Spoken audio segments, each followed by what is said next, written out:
Sizler 7 Ekim'den beri sokaklardasınız, meydanlardasınız. Şu yumruklarımızı kaldırıp kararlılığımızı ortaya koyalım. Siyonist katiller hesap verecek. Siyonist katiller hesap verecek. Katiller yaşasın. Katiller büyüksün, yaşasın gelenler.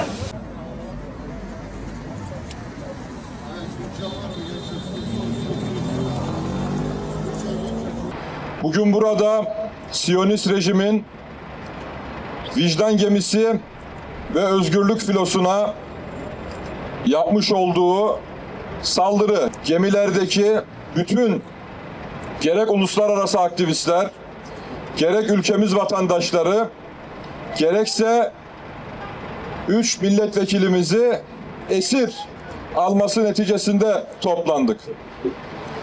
Vicdan gemisi bu heyecanla, bu tempoyla aylarca hazırlandı.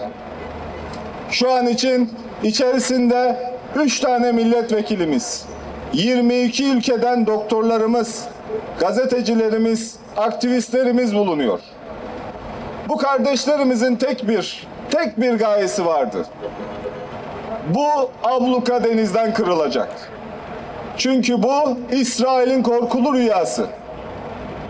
Ve biliyoruz, kuzeyden gelen bu gemiler İsrail ablukasının kalkmasına, Filistin'in özgürleşmesine sebep olacak.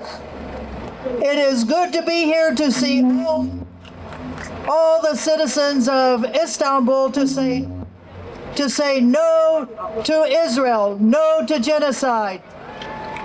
Öncelikle tüm İstanbul sakinlerine burada oldukları için teşekkür etmek istiyorum.